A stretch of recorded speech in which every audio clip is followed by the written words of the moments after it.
بالله من الشيطان الرجيم بسم الله الرحمن الرحیم۔ حاضرین و سامعین کرام، سیرت مبارکہ سے سبق نمبر 9 طائف کا سفر سماعت کر رہے ہیں۔ آج سے اس کا آغاز ہے۔ اب یہاں بتلایا جا رہا ہے سفر طائف کے اسباب، وہ کون سے اسباب تھے، کیا وجوہات تھی جس کے سبب حبیب پاک علیہ السلام کو طائف کی طرف سفر کرنا پڑا۔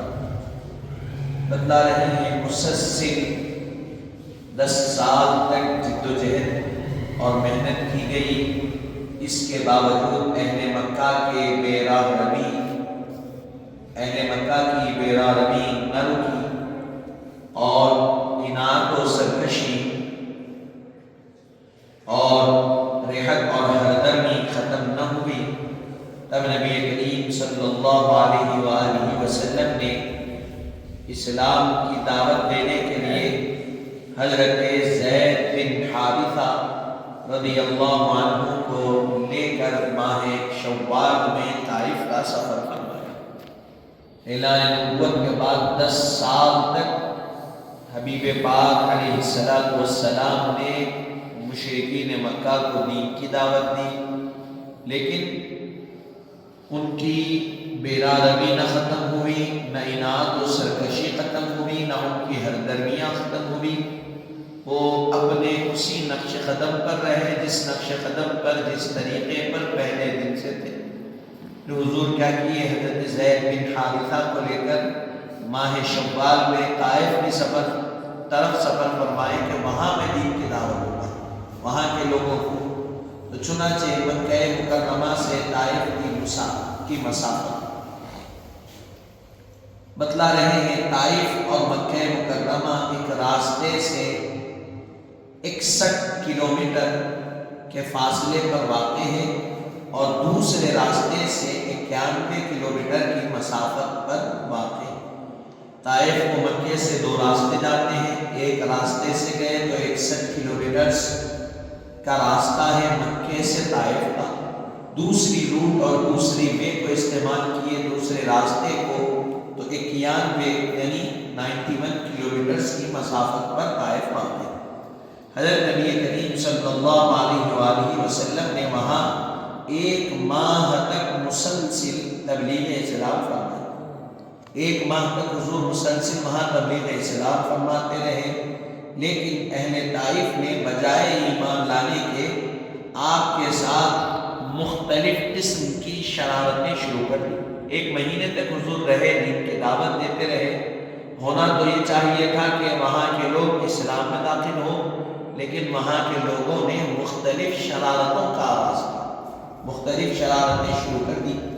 حبیب کریم صلی اللہ علیہ وسلم کے ساتھ اہل طائف کا سلوک۔ طائف کے بڑے مالداروں میں 3 بھائی تھے جن کے نام عبد یا لیل، مسعود اور حبیب تھے۔ حضرت نبی کریم صلی اللہ علیہ وسلم ان کے پاس تشریف لے گئے اور جب دعوت اسلام دی تو انہوں نے انکار کیا اور بدتمیزی کی باتیں کی۔ پھر چند غنڈوں اور بدماشوں کو تکلیف پہنچانے کے لیے آپ کے پیچھے لگا دیا۔ جس گلی سے سرکار دو عالم صلی اللہ علیہ وسلم گزرتے، وہ غنڈے اور بدماش راستے کے دونوں جانب کھڑے ہو جاتے اور آپ پر پتھر برساتے، جس سے آپ کے قدم مبارک لہولہان ہوئے اور آپ کی نالین مبارک خون سے بھر گئے۔ 3 بھائی تھے، عبد کا نام تھا یا لیل، مسعود اور حبیب، 3 بھائی تھے، بڑے مالدار تھے طائف میں۔ حضور سب سے پہلے کیا کی، 1 مہینہ تو تبلیغ کیے، کچھ نہیں ہوا تو ان کے پاس گئے، ان کو دین کی دعوت دینے کے لیے۔ جب ان کے پاس گئے تو وہ دین کی دعوت حضور جب دیے تو اس کا انکار کر دیے اور حضور کے ساتھ بدتمیزی کی باتیں بھی کی۔ پھر اس کے بعد حضور کے پیچھے چند غنڈوں اور بدماش قسم کے لوگوں کو لگا لیا کہ ان کا تعاقب کرو، ان کو تکلیف دو۔ تو چنانچہ حضور جس گلی میں جاتے وہ بدماش لوگ اور غنڈے کیا کرتے، گلی کو دونوں طرف سے کور کر لے، یعنی سامنے سے اور پیچھے سے دونوں طرف دو دو ٹھہر جاتے اور دونوں طرف سے حبیب پاک صاحب الاولاد صلی اللہ علیہ وسلم پر پتھر برساتے۔ کیا کرتے؟ دونوں طرف سے پتھر برساتے، اور یہاں اتنے پتھر برسائے گئے کہ حضور کے خدمین شریفین لہو لہان ہو گئے، اور آپ کی نالین مبارک، آپ کے قدموں میں جو چپل ہوتی ہے جس کو نالین کہا جاتا ہے، وہ خون سے بھر گئی، اتنا آپ کو اوپر پتھر برسائے گئے۔ حضرین محترم، سوچنے کی سمجھنے کی بات، آج ہماری غیرت کدھر گئی ہم کو سمجھ میں نہیں آتا۔ افسوس ہے ہم کو اپنے آپ پر، ہم تھوڑی دیر دین کے لیے وقت نکالنے کو سوچتے ہیں، وہ دین جو ہم کو آسانی سے مل گیا، ہم مسلمان پیدا ہوئے، کلمہ گھر پڑھنے والے گھر میں پیدا ہوئے، دین مل گیا، ہم چل رہے ہیں، لیکن سوچو رسول پاک علیہ الصلوۃ والسلام نے کیوں پتھر کھائے؟ کیا ضرورت تھی پتھر کھانے کی؟ حضور پتھر بھی کھائے، جس مبارک سے خون نکلا، نالین مبارک میں خون بھر گیا، لہو لہان ہو گئے، کس کے لیے ہوئے؟ دین کے لیے ہوئے، اور ہم کیا کر رہے ہیں دین کے ساتھ؟ افسوس کی بات ہے کئی لوگوں کو تو نماز ہی کا طریقہ نہیں معلوم، پر باتیں بڑے بڑے کرتے ہیں۔ آگے کہہ رہے ہیں رحمت للعالمین صلی اللہ علیہ وسلم کی شان رحمت۔ اس وقت اب آپ کے سوچیے، وہ منظر کو اپنے ذہن میں رکھیے، دونوں طرف سے گلی بند کر دی گئی، دونوں طرف سے غنڈے بدماش قسم کے لوگ گلی کا محاصرہ کیے ہوئے پتھر برسا رہے ہیں، حضور کے قدموں پہ پتھر لگ رہے ہیں، نالین میں خون بھر گیا۔ اب ایسے وقت پہاڑوں کا فرشتہ حضور کے پاس تشریف لائے، حاضر خدمت ہوا، حضور کی خدمت میں حاضر ہو کر سلام کیا، پھر عرض کیا کہ اے پیکر حمد و ثنا، اے رحمت للعالمین صلی اللہ علیہ وسلم، معاملہ ایسا ہی ہوگا جیسا آپ چاہیں۔ اب آپ کے اوپر ہے، آپ جیسا چاہیں گے ویسا کیا جائے گا۔ اگر آپ چاہیں تو میں دونوں پہاڑوں کو اٹھا کر ان لوگوں پر پلٹ دوں، الٹ دوں۔ حبیب پاک اگر آپ چاہیں تو یہ جو طائف کے پہاڑ ہیں ان کو اٹھا کر اس بستی پر پلٹ دوں، اس بستی کے اوپر میں ان کو الٹ دوں۔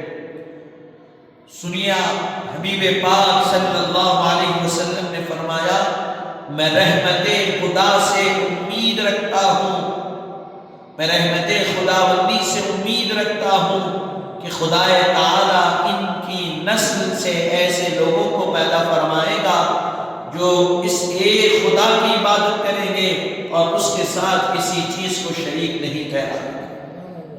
حضرین محترم، کہا کہ پہاڑ کو پلٹ دوں گا، الٹ دوں گا ان پر۔ حضور نے فرمایا نہیں، میں خدا کی رحمت سے امید رکھتا ہوں، آج یہ مجھے تکلیف دے رہے ہیں، کل ان کی آنے والی نسلیں خود داخل اسلام ہوں، مسلمان۔ یہ حبیب پاک کی رحمت ہے۔ سوچو آپ کون ایسا کرے گا؟ اگر آپ کو مجھ کو کوئی برا بھلا کہہ دے تو ہم اس کے ساتھ بیٹھنے بٹھانے ملنے کو پسند نہیں کرتے۔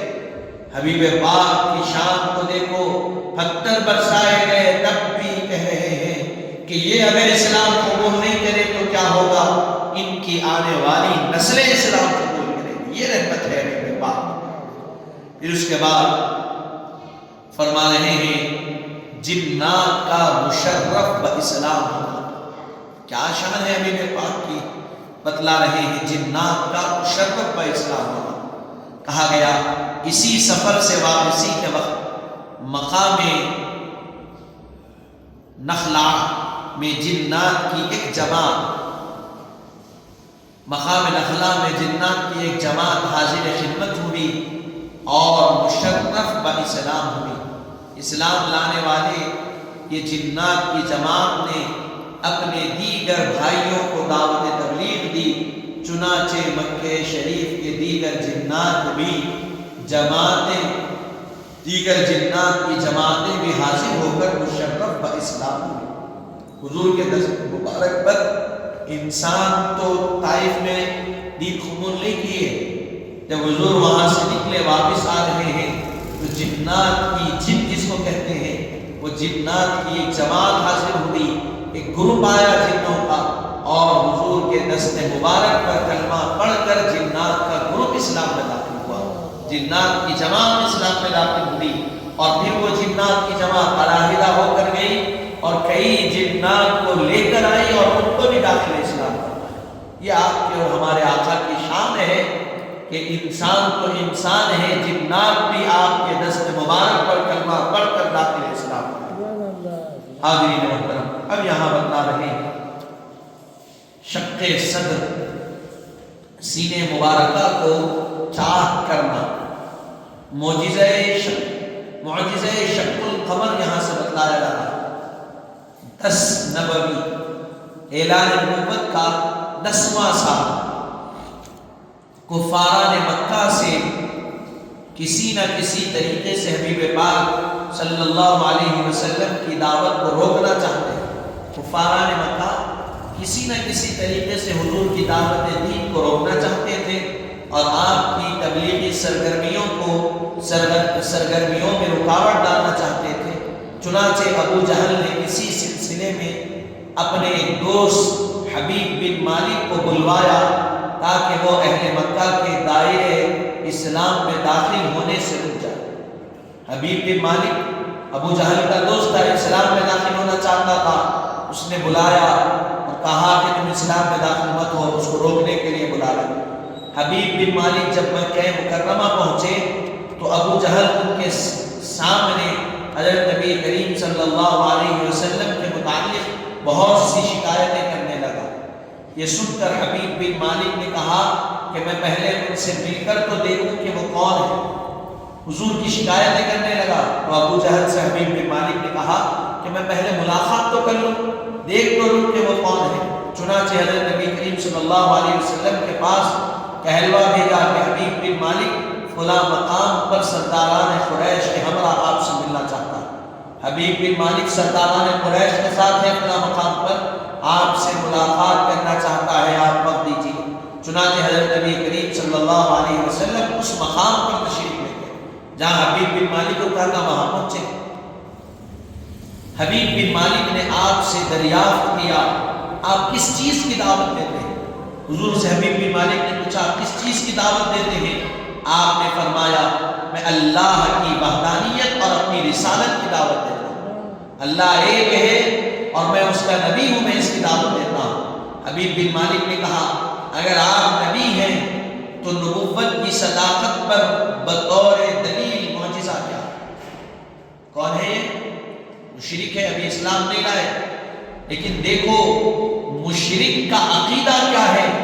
مشرک یعنی اللہ کے ساتھ شریک کرنے والا ہو یا یہودی ہو یا نصرانی ہو، کوئی بھی ہو، اس کا عقیدہ یہ ہے جو نبی ہوتا ہے اس کے ذریعے سے معجزے ظاہر ہوتے ہیں، نبی کے ذریعے سے معجزے ظاہر ہونا یہ ان کی نبوت کی دلیل ہے۔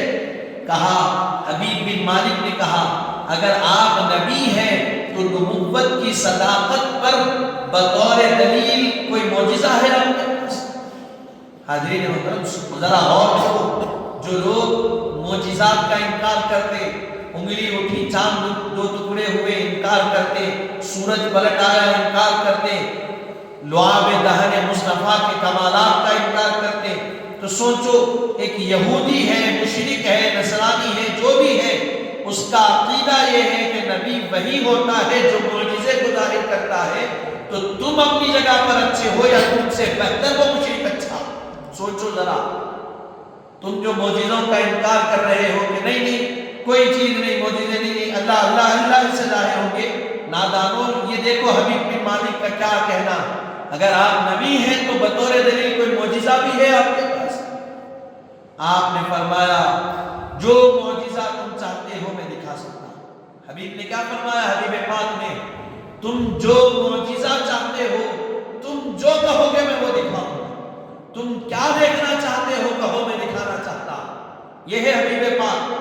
نادان آج سمجھ نہیں سکے، کچھ لوگ ہیں عقل جن کی ذہن میں نہیں ہے، اللہ نے ان کا سر تو رکھا لیکن سر میں دماغ نہیں رکھا، یا موٹا دماغ ہے سمجھ میں نہیں آتی باتیں۔ سنو کیا کہہ رہے ہیں حبیب پاک، تم کیا دیکھنا چاہتے ہو میں دکھانا چاہتا ہوں۔ حبیب بن مالک نے کہا میں 2 معجزے دیکھنا چاہتا ہوں۔ کیا کہا؟ میں 2 معجزے دیکھنا چاہتا ہوں۔ پہلا یہ کہ آپ چاند کے 2 ٹکڑے کر دیں۔ پہلا معجزہ یہ کہ آپ چاند کے 2 ٹکڑے کر دیں، اور دوسرا یہ کہ آپ خود بتائیں کہ میں کیا چاہتا ہوں۔ پہلا یہ کہ آپ چاند کے 2 ٹکڑے کر دیں، دوسرا یہ کہ آپ خود بتائیں کہ میں کیا چاہتا ہوں، یعنی میرے دل کا ارادہ کیا ہے، دوسرا کیا دیکھنا چاہتا ہوں آپ بتائیں۔ حضرت نبی کریم صلی اللہ علیہ وسلم نے تمام سرداران قریش کے ساتھ جبل ابو قبیس، ایک جبل پہاڑ ہے، اس پر تشریف لے گئے حضور۔ تمام سرداران قریش ہے، یہ حبیب بن مالک ہے، سب ہے، حضور وہاں تشریف لے گئے اور اپنی انگشت مبارک سے چاند کی طرف اشارہ فرمایا۔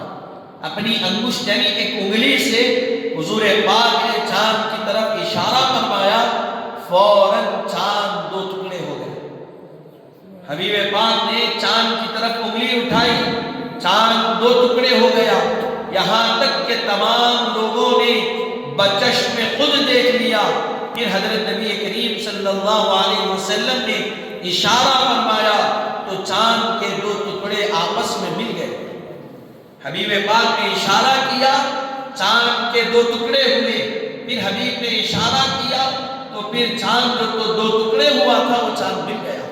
حاضرین محترم، تھوڑا سا وقت ہوگا لیکن یہ عرض کرنا ضروری سمجھتا ہوں، آج 1500 سال بعد سائنس ٹیکنالوجی ترقی کی اور ترقی کر کے چاند پر پہنچے کہ نہیں پہنچے؟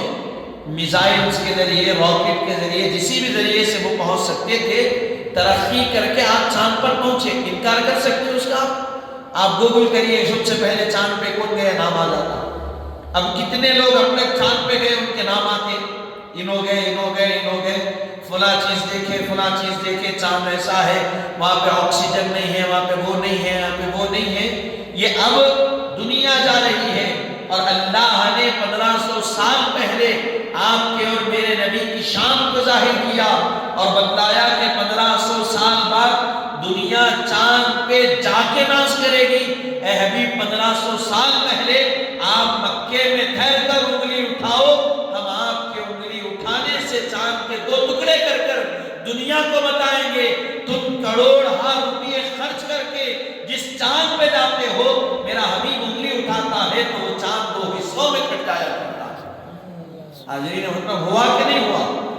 آپ انکار کر سکتے ہیں، دنیا والے تو گئے نا، تو نادان، جب دنیا والوں کی بات تیرے دماغ میں اتر رہی ہے تو حبیب پاک کے انگلی سے 2 ٹکڑے ہو گئے، یہ کیوں نہیں اترتی؟ اس لیے کہ تجھ کو دشمنی حبیب پاک سے ہے، دنیا والوں سے نہیں ہے دشمنی۔ دنیا والے گئے تو تو یقین کرتا، کل اگر دنیا آسمان پر چلے گئی تو یہ نادان، یہ پاگل لوگ یقین کریں گے، لیکن حبیب پاک گئے نہیں، کیسا گئے، کیوں گئے، نہیں ہو سکتا ایسا۔ تو تم کو نفرت دنیا والوں سے نہیں ہے، تم کو نفرت حقیقت میں حبیب پاک سے ہے۔ اگر محبت ہوتی تو انکار نہیں کیا جاتا، اور محبت میں نہیں کہا جا رہا، دلائل ہے اس پہ۔ جب مشرکین نے مانا، یہود نے مانا، نصارہ نے مانا اس چیز کو، تو تم اپنے آپ کو کلمہ گو کہتے ہوئے کیوں انکار کرتے ہوئے اس چیز کا؟ گویا تم اپنے ایمان کا انکار کر رہے ہو کہ ہم حبیب پاک کے معجزے کا انکار کر رہے ہیں، تو ہم در پردہ حبیب پاک کا معجزہ نہیں، خدا کی قدرت کا انکار کریں۔ معجزہ اللہ چاہے ہی تو معجزہ ظاہر ہوا نا، اللہ کا ارادے سے تو ہوا وہ چاند 2 ٹکڑے۔ تم معجزے کا انکار نہیں کر رہے، در پردہ خدا کی قدرت کا انکار کر کر اپنے آپ کو اسلام سے خارج کر رہے ہیں۔ سوچ لو، اپنی خبر بناؤ، خیر بناؤ۔ چنانچہ حبیب بن مالک نے کہا، اب دیکھیے، حبیب بن مالک نے کہا میری ایک اور شرط آپ کے ذمہ ہے۔ تو رسول پاک نے ارشاد فرمایا، اے حبیب، تمہاری ایک لڑکی اندھی ہے۔ پہلا معجزہ تو حضور بتا دیے، انگلی کا اشارہ کیے، چاند 2 ٹکڑے ہو گیا۔ حبیب بن مالک نے کہا ایک شرط تو میں دیکھ لیا، ایک معجزہ، اب ایک اور۔ میں نے کہا تھا ایک تو ظاہر چاند کے 2 ٹکڑے، دوسرا یہ کہ میں کیا چاہتا ہوں آپ خود کہنا۔ حبیب پاک نے کہا کہ اے حبیب تمہاری ایک لڑکی ہے جو اندھی ہے، جو کیا ہے؟ اندھی ہے۔ حضرت نبی کریم صلی اللہ علیہ وسلم نے فرمایا حبیب تمہاری ایک لڑکی اندھی ہے، بہری ہے اور لنگڑی، اندھی بھی ہے، بہری بھی ہے، لنگڑی بھی ہے، تم چاہتے ہو کہ وہ شفا یاب ہو جائے، تم کیا چاہتے ہو؟ تمہاری بچی اچھی ہو جائے، تم یہ چاہتے ہو؟ جاؤ تمہاری لڑکی صحت یاب ہو گئی، جاؤ دیکھ لو تمہاری لڑکی شفا یاب ہو گئی، اس کی آنکھیں بھی واپس آ گئی، اس کی سماعت بھی واپس آ گئی، اس کے پیروں کی طاقت بھی واپس آ گئی۔ یہ سننا ہی تھا۔ حبیب بن مالک نے کہا یا اہل مکہ لا اکفر بعد الایمان اعلموا انی اشہد ان لا الہ الا اللہ واشہد ان محمدا عبدہ ورسولہ۔ اے اہل مکہ ایمان کے بعد کفر نہیں ہو سکتا، تم جان لو میں گواہی دیتا ہوں کہ اللہ کے سوا کوئی معبود نہیں اور حضرت محمد صلی اللہ علیہ وسلم اللہ کے بندے اور اس کے رسول ہیں۔ یہ کہہ کر اسلام میں داخل ہوئے۔ حاضرین محترم سوچو، انگلی کر کے چاند کے 2 ٹکڑے تو کر دیے، کہا دل میں کیا خیال لے کر آئے تھے حبیب بن مالک رضی اللہ عنہ؟ اسلام نہیں لائے، اسلام لا لیے۔ کہہ رہے ہیں کہ تمہاری بچی اندھی بھی ہے، بہری بھی ہے، لنگڑی بھی ہے، مجھے بتائیے کون اطلاع دیا حضور کو؟ کیا حبیب بن مالک کے بارے میں کوئی بتایا؟ رسول پاک جن کی بچی اندھی ہے، بہری ہے، لنگڑی ہے، کسی نے نہیں بتایا۔ کیسے حضور کو اطلاع ہوئی؟ یہی تو عقیدہ اہل سنت کا ہے۔ جو انسان نہیں جانتا، جو آپ اور ہم نہیں جان سکتے، وہ حبیب پاک جانتے بھی ہیں، اور ان کی زبان سے ایک جملہ نکل جائے تو اس کو شفا بھی حاصل ہو جائے۔ اسی کو تو علم غیب کہا جاتا۔ غیب کی بات حضور پاک کیا بچی کو دیکھے تھے؟ بتائیے آپ، نہیں دیکھے تھے، نہ وہ اپنے بچی کی کیفیت ظاہر کیے، بس کہا ایک معجزہ دکھانا، دوسرا میں کیا چاہتا ہوں آپ بولنا۔ حبیب پاک نے معجزہ بھی دکھایا اور کہا حبیب ہمارا امتحان لینا چاہتے ہو؟ ہم کو اللہ بتاتا ہے تمہارے پاس تمہاری بچی کی یہ کیفیت ہے، ہم کو آنے کی بھی ضرورت نہیں۔ اگر کوئی اندھے ہے تو جانا پڑتا، علاج کرنا پڑتا، بہرے ہیں تو جا کر علاج کرنا، ٹانگ ٹوٹ گئی مثال کے طور پر تو دواخانے میں جانا بننا پڑتا۔ حبیب پاک جب خالی زبان سے جملے کہہ رہے ہیں کہ اے حبیب جاؤ تمہاری بچی کو صحت ہو گئی۔ حاضرین محترم یہ کمال ہے ہمارے آقا کا، نہ جانے کی ضرورت ہے، نہ لعاب لگانے کی ضرورت ہے، صرف زبان سے حبیب کہہ دیتے ہیں، اللہ اس کو پورا کر دیتا ہے۔ یہ شان ہے میرے اور آپ کے آقا۔ سمجھنے کی ضرورت ہے، کچھ سمجھے، جو نہیں سمجھے وہ نادان انکار کرتے پھرتے ہیں۔ حبیب پاک علیہ السلام کے جب یہ معاملات دیکھے تو حبیب بن مالک کلمہ شہادت پڑھ کر دولت اسلام سے مالا مال ہو گئے۔ پھر جب وہ اپنے گھر پہنچے تو کیا دیکھتے ہیں؟ صرف یہ وہاں ہو گیا؟ فرد مسرت میں جب حضور نے صرف بیٹی کی کیفیت بیان کی تبھی اسلام میں داخل ہو گئے۔ اب جب گھر پہنچے تو دیکھتے ہیں وہی لڑکی جو بانج تھی، بول نہیں سکتی تھی، دیکھ نہیں سکتی تھی، سن نہیں سکتی تھی، پیر نہیں تھے، کلمہ شہادت پڑھتے ہوئے دروازہ کھول رہی۔ وہ لڑکی تو چل نہیں سکتی تھی، دیکھ نہیں سکتی تھی، سن نہیں سکتی تھی، بول نہیں سکتی تھی۔ جب والد آ رہے ہیں، جب باپ گھر سے نکلے تو یہ کیفیت تھی، جب حبیب پاک سے مل کر والد واپس آ رہے ہیں تو وہ بچی پیروں پر ٹھہری ہوئی ہے، آنکھوں سے دیکھ بھی رہی ہے، زبان سے بول بھی رہی ہے، کانوں سے سن بھی رہی ہے، اور دروازہ کھولتے ہوئے اشہد ان لا الہ الا اللہ و اشہد ان محمدا عبدہ و رسولہ کی صدا بھی بلند کر رہی ہے۔ حاضرین محترم دریافت کیا، باپ نے پوچھا بیٹی کیا ہوا، آخر کیا ماجرا ہے؟ وہ کہنے لگی ابا جان میں نے خواب میں دیکھا ایک حسین اور جمیل نورانی بزرگ تشریف لائے اور فرمایا بیٹی دیکھو تمہارے والد مشرف با اسلام ہو گئے، اگر تم بھی مشرف با اسلام ہو جاؤ گی تو تمہارے اعضاء صحیح اور سالم ہو جائیں گے اور تمہیں صحت اور شفا مل جائے گی۔ تو میں بھی میں نے بھی کلمہ شہادت پڑھا تو میں اسی وقت شفا یاب ہو گئی۔ حاضرین محترم، یہ بھی آپ کمال دیکھیے، حضور کے پاس والد ہیں، داخل اسلام ہو گئے والد، یا بیٹی گھر میں ہے، حضور وابی ہے، بیک وقت یا بیٹی کے خواب میں بھی آ رہے ہیں، حضور والد کے ساتھ بھی ٹھہرے ہوئے ہیں اور بیٹی کے خواب میں آ کر کہہ رہے ہیں کہ بیٹی تمہارے والد نے کلمہ شہادت پڑھ کر اسلام کو قبول کر لیا، تم بھی کلمہ شہادت پڑھ لو، تمہارے اعضاء بھی صحیح ہو جائیں گے، اللہ تم کو شفا بھی عطا کر دے گا۔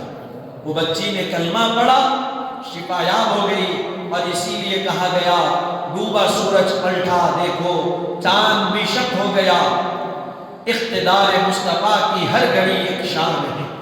حضور کے اقتدار مصطفیٰ کی ہر گھڑی ایک ایک شان نظر آتی تھی۔ نیک طبیعت لوگوں نے تو حق واضح ہونے کے بعد سرے غم اس کو تسلیم کر لیا۔ جو نیک طبیعت تھے جب یہ دیکھے تو سرے غم اس کو تسلیم کر لیا اسلام کو، اور جن لوگوں نے اپنے دلوں پر شقاوت کا مرکز بنا لیا تھا وہ روشن آیات دیکھ کر بھی انکار کرتے، اور وہ کھلے معجزات کے مشاہدے کے بعد بھی مخالفت پر اڑے رہے اور دولت ایمان سے محروم رہے اور سعادت اسلام سے مشرف نہ ہو سکے۔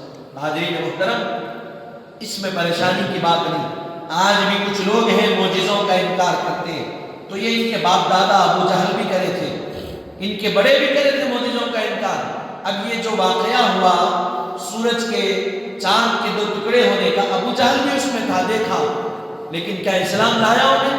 نہیں لایا، کیونکہ اس کو توفیق ہی نہیں ہوئی اسلام قبول کرنے، اللہ نے اس کے دل پہ پردہ ڈال دیا تھا۔